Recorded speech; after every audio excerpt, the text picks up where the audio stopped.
So I am currently house sitting and I'm bored out of my freaking mind. So I was thinking I need to cook, and I've read a lot this year. So a great way to combine the two of them is to make my dinner for the next 4 nights, because I like to over prepare, and talk about the books I've read this year. I've been here for about a week. I'm here for 2 more weeks. I'm planning on making a big meal that's gonna last me a few days, because the last thing I want to do is cook. They didn't tell me that living on your own meant you had to cook so much. I hate it, it's awful. That being said, get ready to cook, because that's what we're doing. I basically scavenged in the house to see what ingredients they have, because she did say help yourself to whatever is available. I found this curried sausage mixture. I found sausages in the freezer. I found some veggies left over in the fridge. Everything's on its last leg, but I'm gonna throw it in a pot and hope for the best. I hope I don't die of poisoning. So anyway, let's get started. First thing I'm gonna do is cook the sausages. I only took the sausages out of the freezer about 3 hours ago. Don't know if I should have waited longer, but they feel pretty soft. They also expired about 8 months ago, but they smell okay, so I'm just gonna wing it. I found a pan. It's dirty. I'm gonna find another pan. Actually, I'm just gonna wash this pan. If you're watching this video and thinking that it's gonna be a cooking tutorial, you're wrong. It's not gonna be a cooking tutorial. If anything, it's gonna be what not to do in the kitchen on your own. It's a potential fire hazard, to be quite honest with you. First we need oil. Found some oil. I don't know if I should cut up the sausages. Do you cut up sausages when you cook them? I feel like I will, just because it's supposed to be like a curry type thing, and I don't think full sausages is really the way to go for that. I haven't talked about a single book yet because I've been so distracted. Hold on. Oh.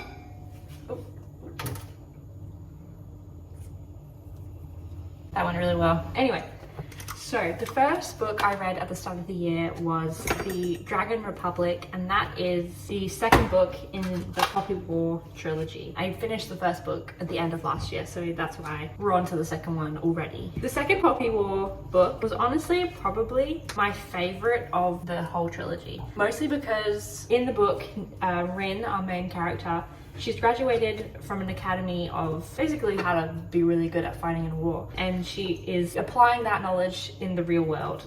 She's doing great, you know, she's thriving, and she is an active participant in the world of crime. So Rin is already dealing with quite a bit of trauma, and the main reason I think I like this book so much is because she's decided to side with the Hesperians, who she was previously fighting with in the first book. So it's interesting that we get to see the other side of the war, what their reasons for fighting are, what their rationale for committing horrible war crimes is. They believe that the end result is worth it, and their end result is essentially to bring democracy to the Empire of Nikan. And the reason I like it is because in this book we really get to see Neza and Rin's relationship sort of develop, because previously they have just been basically school enemies who didn't get along and didn't understand each other, and both came from extremely different backgrounds, and we get to experience their relationship sort of blossoming. These sausages have like skin on them, and I don't know if I'm supposed to peel that off. I'm hoping I don't, because I haven't.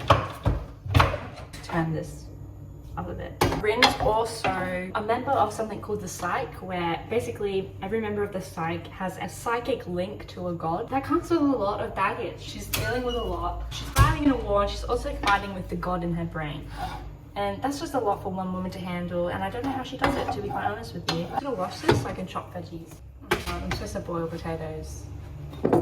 Fuck. Anyway, that being said, after finishing The Dragon Republic, I immediately went on to the next book because it was so gosh darn good. I had to keep going. Where the fuck did I put the matches?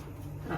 And The Burning God is a lot like The Dragon Republic, except we're now back to another side of people fighting on the war. So we have the Hesperians, who are trying to bring democracy to the Empire. We have the Empire. We have the Federation of Mugen, who they're kind of neutralized in the first book, so they're not really a big threat at the moment. And then we have the Empire is kind of split into 2 sections, the Northerners and the Southerners, and Rin is now fighting, going back to her roots in her hometown, and fighting for the Southerners of the country, who previously have been mistreated by the rulers of the Republic just because they were a poor sector and not really a priority for the Empire. So Rin is fighting on their side, and once again it's like it's interesting to see the other side of war and their rationale for doing things and why they're doing what they're doing. And at this point, Rin and Neza are no longer besties. He kind of betrayed her in the last book, and we're dealing with the fallout of that. I was quite upset when he did it. I understood why he did it.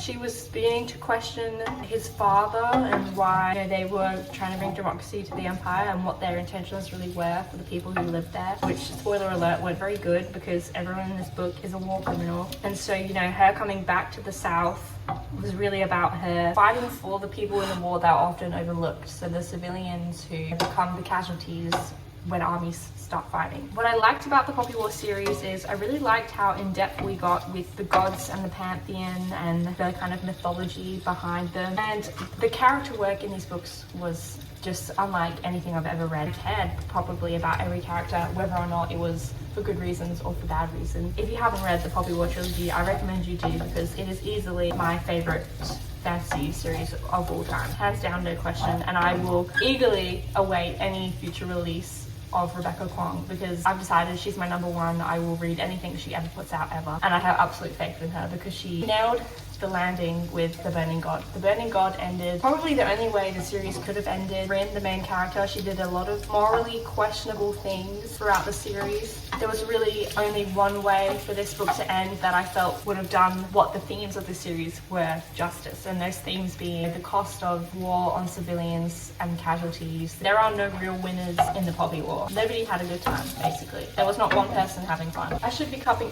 potatoes. So it is only May, so I'm only talking about the books I've read in the last 4 months. I've read 13 books, in case anyone was interested, so we've got a few more to get through. The next book I read was Know My Name by Chanel Miller, and that book was about the Brock Turner sexual assault case in the US. That book was about Brock Turner sexually assaulting Chanel Miller, who at the time was known as Emily Doe because she wanted to remain anonymous during her court case. The book is a biography written by her, and she's discussing her story, how she got from being sexually assaulted to then going to court to then releasing her statement, her famous statement. You might remember it. It's about her journey from taking the case to court and kind of the effect it's had on her life and her mental state. The book is really fascinating read because she really goes into the process of what it is like to be a sexual assault victim who is actively pursuing legal action against her rapist. And right from the get-go, you get so many details and so many, I guess, just general information that I don't think most people would have, like how, you know, rape kits work and how they had to prove what was done to her and how she didn't even remember what was done to her because she was, I mean, it's no excuse, but she was intoxicated at the time, and then he has sort of brief flashes of what actually happened to her. It was really interesting reading about her court case and how she was preparing each day, how she had to be flown out. The court case went on for about a year, I think, and she was trying to get on with her life, moving cities and working multiple jobs, had to be flown back every time they needed her on the witness stand. And her statement, which is what I think brought so much attention to the case, was called the Emily Doe Statement, where she essentially described what it was like to be a victim of sexual assault and how victims are treated in America and the effect Brock Turner has had on her life. I cried reading that statement. I'm pretty sure everyone who ever read it cried reading that statement. It talks about how she couldn't get out of bed for days. It paused everything in her life, like her relationship was struggling, her career was struggling, her self-esteem was struggling. But what I did appreciate about Chanel was she seemed like someone who got shit done. All this awful stuff happened to her, but she was so proactive about getting better and like so organized. Just her general demeanor. I mean, I don't know if you can tell someone's demeanor from a book, but like her general demeanor was just so plucky. Like she just seemed like a bitch who gets shit done, and she did get shit done because Brock Turner got charged. Thank God. I think he only served 3 months, but and as awful as that is, it's a lot more than some people do get. I think her case was really good at bringing attention to the way victims were treated. She seemed to have a great family and a great support network, and even though she was struggling so much, no one ever really gave up on her. I don't think she actually told her parents for a long time what actually happened to her. So she was doing all this in secret. Her sister was the only one that knew. If you don't know the story of Chanel Miller, basically took her sister to a college party, even though she was had already graduated herself, had only a couple of drinks. I don't know who it was, but from memory, I think someone had spiked her drink, and she is walking home. She's on the phone to her boyfriend, but she hangs up. She's a little bit tipsy, so she's on the way home, and what ends up happening is Brock kind of gets her behind the dumpster and sexually assaults her, and she gets rescued by these two Dutch exchange students who discover what Brock's doing and kind of chase him away. And they attend the trial. She doesn't actually meet them until after the trial's over. I mean, it's hard enough to be a victim of sexual assault. She doesn't, fully remember what happened to her, but somehow she has to sit on a stand and demand that people pay attention. Like, they get discredited enough. The Dutch boys, they saw it happen. They saw what happened to her. So there was really no argument about whether or not he did it. The argument in the court case was based on whether she consented or not, because Brock Turner's lawyer was arguing, what was she doing at the college party? She's graduated, she was drinking, so maybe she doesn't remember saying yes. Like, that was the basis of his argument. There was no denial about whether or not something took place, but it was denial about whether or not she had given permission for Brock to do what he did to her, which, clearly did not. She was in a happy relationship, and even if she wasn't, she said she did not find him appealing at all. Like, she just wanted to have a nice time with her sister and go home. I do recommend it. It's a really compelling read, and it's a powerful read. And Chanel, I don't think she was necessarily a writer, but I was completely drawn into the story from page 1. Just the way that she pulled you in, and you kind of went through it with her. Carrots, I don't have a carrot. I also did find some frozen veggies to add. I think I could just put them in with the potatoes, right? I mean, let's see why not. I don't think I have to mash the potatoes. Peeled, boiled, and mashed. Okay, apparently we do have to mash the potatoes. Still waiting for the water to boil. I did also find this onion. I don't know how old it is. I don't know how long it's been in there, but we're gonna hope for the best. I'm using the same knife because I'm not a pussy. Anyway, so after that book, I read Throne of Glass. I know what you're thinking. Why would you read Throne of Glass? The reason I read Throne of Glass was because I wanted to see what all the fuss was about. You see so many TikToks about it, and I thought, hey, if so many people are talking about it, surely it must be good. And it wasn't bad, but I think I would have appreciated it when I was younger. Oh my god, the onions are making me cry. I think my water's boiling. Throne of Glass is about a assassin called Selena who has been trapped in a prison for the last, I think, year. I don't think that's the way to do this, but oh, fuck. Okay, I shouldn't have my laptop. That's probably that. Got like water all over it. So anyway, for the 5th and final time, she's been trapped in a prison for the past year, and the ruling prince of the kingdom that they're in, I think it's called Ardalan, has decided that Selena Sarafian is just the person he needs to represent him in a competition for the next champion of the kingdom. So the king has decided he needs a champion, and Dorian the prince has basically given Selena a pardon to let her leave the prison to represent him in the competition. As you can imagine, chaos ensues. I would say Sarah Maas is a very easy to read writing style. She's an entertaining author. I think she knows how to make something entertaining. I'm gonna add the onion. I think I'm overcooking these sausages, but I don't care. I also think I'm gonna need to do a separate pan to boil vegetables because I really didn't think about the amount of room I had in the pan for the potatoes. Sausages smell really good though. Okay, Selena is kind of a playful personality. She's been through a lot, but we don't currently know what that lot is. Keeps her cards close to her chest, and along with the prince, she makes friends with the captain of the guard, and there's kind of a love triangle there. And I don't hate love triangles. I think if love triangles are done well, I can tolerate love triangles in a book. The only gripe I would say I had with it was obvious which of the two she preferred. And that's the thing about love triangles is if it's clear which one you prefer, why are you even in one? Just stop.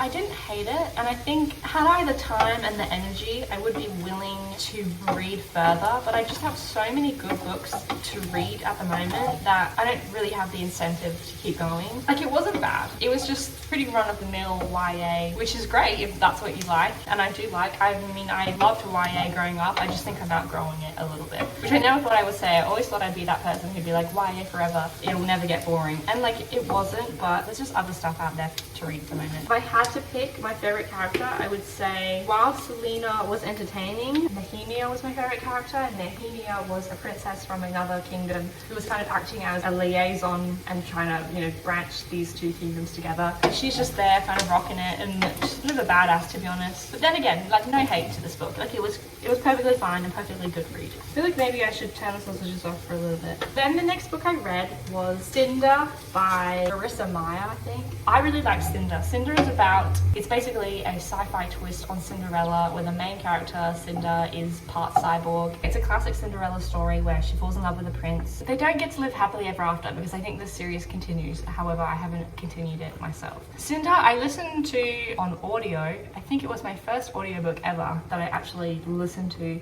for more than 20 minutes. My history with audiobooks is not extensive. I only got into them this year, and even then I've only listened to about 4, but I'm finding they're really great for when I have things to do with my hands. So I'm actually, you know, I'm kind of looking to get into more audiobooks. There's a plot within the book Cinder where there's kind of this epidemic and this plague going around and killing both cyborgs and humans. It's interesting considering, you know, what's been going on this past year. And then, you know, she has the classic an evil stepsister. She has an AI friend. The thing about me reading books is I forget all the details as soon as I close the book, so I'm not doing a very good job at summarizing here. But what I did like about this book was I thought the romance was really sweet. It was a little bit predictable because I think you know the fairy tale so well, you kind of have an idea of where it's going. And there is the whole like, oh, there's a missing princess from another kingdom that nobody knows where she went, and she happened to go missing at the same amount of years that the character is aged. She kind of had that whole like predictability element of it, but I don't think it was bad. I think it was a good entertaining read, and if you like Cinderella, it's a fun take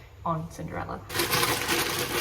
I mean, like, I guess. Well, I just stuck my fingers in boiling water. I don't know why. The next book I read was Grown by Tiffany Jackson. Grown is about a young teenage girl who has aspirations to be a singer. Like, she's very musically talented, and that's basically been her biggest dream. She meets a celebrity, I think at a singing competition, who is like acting as a judge in the singing event. He seems really nice and he seems interested in helping her with her career. He's an older man, and it starts off, you think, seemingly innocent. Like, her parents are there, her parents are present every time she meets him. I think the author said that this book wasn't necessarily about the R. Kelly case. However, there's definitely like big, strong connections there. Basically, this singer, his name is Corey, he takes Enchanted under his wing and starts to become inappropriate with her. It's sort of about her navigating this relationship, and it's slowly becoming abusive. Enchanted starts to hide things from her family and starts to dress a certain way because Corey wants her to, and act a certain way because Corey wants her to. So this book is from Enchanted's perspective, so she doesn't necessarily see the relationship as abusive, but as the reader, it's clear that you're reading about someone who's naive and too trusting and is being taken advantage of. The message was clear, like it was very effective at portraying an abusive relationship. For that, I would have given it 5 stars. However, there was a subplot kind of towards the end of the book. Fuck it, I'm doing spoilers. The subplot was she had this friend Gabriella, and at one point,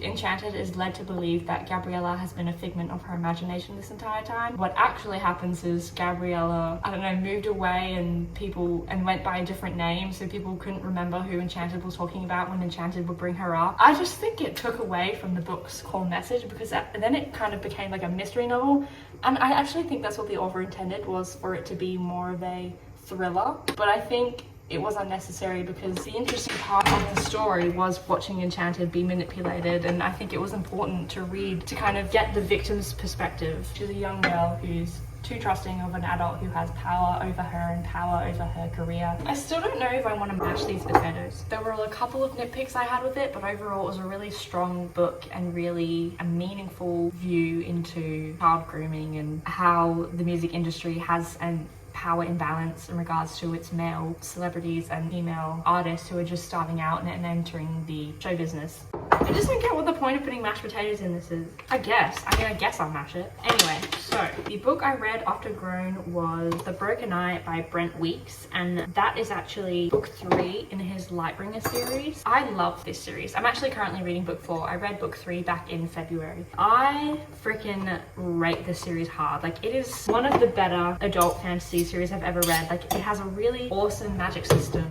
The magic system is essentially, some people are called drafters. Basically, if you're a drafter, that means you have control of one or multiple colors. So like if I was a drafter and I drafted blue, I could make blue shit. I don't really know how to describe it. Each color, depending on which color the person can draft, it gives them side effects of emotions. So blue drafters feel logical when they draft blue. Orange drafters feel passionate when they draft. You know, red drafters feel angry when they draft. But what's interesting is the whole sort of government setup they have. So Lightbringer has something called a prism who can draft all the colors. The thing about drafting is if you draft too much over your lifetime, you break the halo. And what that means is, depending on what color you draft, you have little spots of color in your eyeball. And if those spots of color go past the iris into the white area, that means that drafter has essentially gone mad. I don't know if that's true, because as far as I've seen, people who have broken the halo haven't been that bad. I mean, I don't want to necessarily describe all of book 3 because I think it's really worthwhile to actually read this series. So I'm just trying to give you a brief overview of what the world is like. But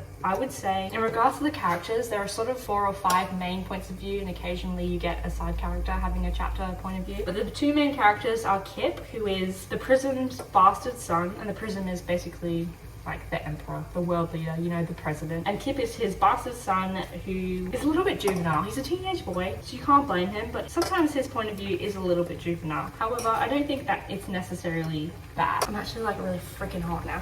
Hold on, sorry. Anyways, The Broken Eye is the 3rd book in the series, and I would say from the get-go, from book 1, this series has so many plot twists. Literally, I think the first chapter there's a plot twist, and it just doesn't stop. Relentless. And I would say the action scenes, I'm not a big fan of action scenes. I read books because I like characters. However, the action scenes in Lightbringer are like, I'm actually thoroughly entertained. Like I can not only sit through it, but I enjoy it. And it's like a plot I can enjoy. So I think if you are someone who really likes fantasy with hard magic systems and really likes an engaging plot and really likes characters who don't take themselves too seriously, then I think this series is the one for you. I do take a break in between books just because they are quite long and at times can be quite overwhelming because there's so much going on. So far, I don't really have any bad things to say about it. I've heard the 5th book is a bit controversial in regards to how the series ends, so I'm actually interested to eventually get there. There are so many characters in this series. I do want to do a tier ranking video of the characters. Most of them I love, most of them are really entertaining. If you're willing to invest in a long series, I think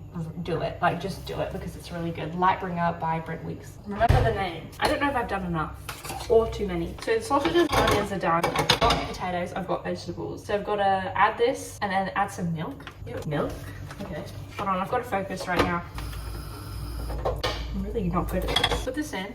Ugh. I wonder how old this is actually. Does it have an expiration date? We're good. We're fine. We got a month. Next book I listened to on audio, and it's called The Empress Blade by Brian Stavely. The thing about audiobooks is I can't retain information once it's over. So once again, the details are going to be a little bit up in the air. Fortunately, I didn't have any measuring cups, so I was going to measure with my heart, but I found some, so it's fine. This book is about 3 siblings who are currently living apart from each other in different parts of the realm. One is being raised as a monk. One is being raised as he's some sort of soldier, but also can fly on something, and that's something to do with flying, unless I'm not remembering that correctly. And then the sister is back in the kingdom, the castle, because they are the king's children. They're emperor's children. They're all being raised in different locations. It was interesting. I think one thing that frustrated me was the 2 boys who were growing up away from their family. We got so much of the book was dedicated to their point of view, and then when it came to the sister, we got literally, I think, 4 tiny chapters, and that was kind of frustrating because honestly I thought she was the most interesting in regards of personality, because while the boys were a bit more not selfless, but you know, the classic hero who's not willing to cross the lines, she was a bit more conniving, a bit more political, and just I generally found her more interesting. So I was frustrated that we didn't really get to spend much time with her compared to the brothers. That's not to say that the brothers' point of views were boring. So the son, Varlin, who's training to be a fighter, I found his point of view more interesting than the other brothers just because he was actually doing shit. Like the other guy, Caden, who was training to be a monk, it was a classic sitting around letting things happen to him rather than actually actively going out and doing things. Varlin was more of the go-getter of the 2, but it was just interesting to see how like their family dynamic worked in regards to them being raised away from each other. They don't actually, I think the brothers don't actually reunite until the end of the 1st book, and so there's probably going to be more about them in the next one, but I don't think I'm going to read the next one. And no hate, no shade, I just, once again, it's just like there's more out there to read. Simmer, I'm I'm covered for 5 minutes. Okay, but actually pay attention to what I'm doing. So Caden's, while training to be a monk, there's this kind of monk conspiracy going on where basically the plot is that the emperor has died and the kids don't know, apart from the sister. So the two sons are kind of unaware that their father has died, but there's also a threat to the throne and their family. So they're just kind of doing their own thing, and I think later on in the series they'll get more into how the emperor died and who was plotting against him, because this was really just sort of an introduction into the world, which makes sense because it's the first in the series. However, I don't know if it was because I listened to it on audio, but I just don't care. This isn't simmering, so I don't really know what to do. It does smell good though. I am concerned about the sausages being 6 months out of date. They're in the freezer, right? They would still be in the quality that they were frozen in, so I'm hoping that I'm not gonna die. I just think in regards to the fantasy that is out there, it just wasn't my favorite, and I think I went into it expecting a completely different plot, and it wasn't what I thought it was gonna be, which is fine, but it just wasn't for me. Oh, so I think I'm supposed to eat it with the mashed potato rather than put the mashed potato in it, but I think I'm just gonna put the mashed potato in it because I don't care. It's simmering, something's happening. That's good, that's a good sign. The book I read after this was The Scorpio Races, and The Scorpio Races is essentially about an island where once a year or every few years, these horses are sort of born from the sea, and they're not like regular horses, they're like vicious animals who can kill you. It's very hard to control. When they are birthed from the water, people will try to break them in and sort of train them to run this specific race for them. And we basically get this girl who, I think her parents are dead, and she lives with her two brothers, and one of her brothers wants to leave the island and she's going to be stuck with the other brother, and they're kind of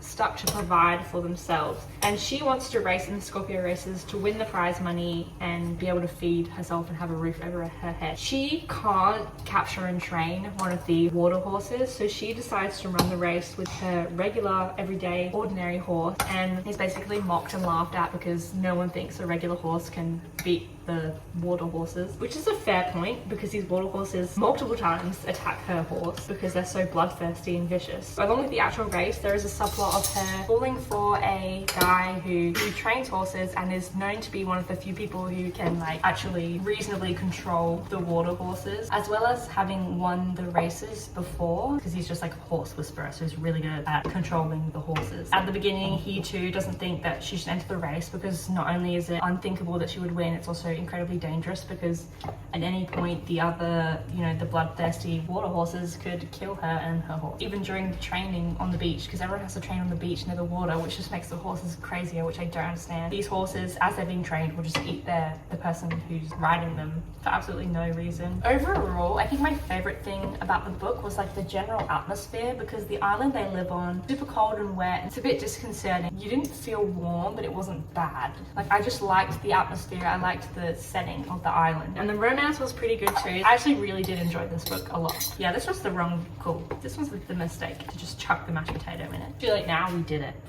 So we're just gonna lop it all in because at this point, the best way to fix a mistake is to make more and forget about the original mistake that you made. Next book I read was Illuminae by J. Kristoff and Amy Kaufman. I listened to this book on audio. Once again, I think I'm not the target audience for this book because I'm no longer a young adult. It was unique in the sense of the writing style and the way it was structured. It's written through kind of interviews and found footage. It's not written like a regular story. Illuminae Files follows Katie, who is like a hacker, and her ex-boyfriend. The plot of the book is basically, while living on Earth, there were these two corporations who were fighting, and I think they just destroyed the planet. So what happened was people ended up getting picked up on spaceships, and Katie and her ex-boyfriend get separated onto different ships. Okay, this is where we are. It looks pretty good. I think it will be good. But anyway, the main character, I think his name is Eli. I don't really have a lot to say about this book, to be honest. It was pretty good. The book I read after that was called Radiance. It started off pretty strong. Okay, so Radiance is about this princess of humans who has to create an alliance with this other race called the Kai, who are basically, they pretty much look like humans, except they've got grey skin, they've got sharp teeth, yellow eyes. Like they're a bit shocking for the human people to look at. The princess of the humans and the prince of Kai are kind of put into this arranged marriage manage to start an alliance for the two races. This book is basically a fantasy romance, and Princess Ildiko and the Prince Brishan meet before they actually get married, because they're meeting for the first time on their wedding day, and they happen to bump into each other minutes before the ceremony. They're honest with each other in a way that is quite endearing. Ildiko says, "Tell me honestly, what do you think when you look at me?" And because they are different races, and he goes, "I think you're awful looking, I think you're terrifying when you smile and when you show the whites of your eyes, like it's disgusting." And you know, she obviously has the same things with him. She says, "Your teeth are so sharp, it's so intimidating." There's a kind of humor about how repulsive they find each other, but then as the book goes on and as, you know, they get married, they sort of start to like each other based on their personality. It's just a pretty cute little romance. I would say plot-wise, there wasn't a lot going on aside from the romance. I think what I liked about this is the relationship wasn't insta-love. They quite clearly weren't trustful of each other, but they did have a great base in friendship. Like, they started off as friends first and grew to care for each other based on the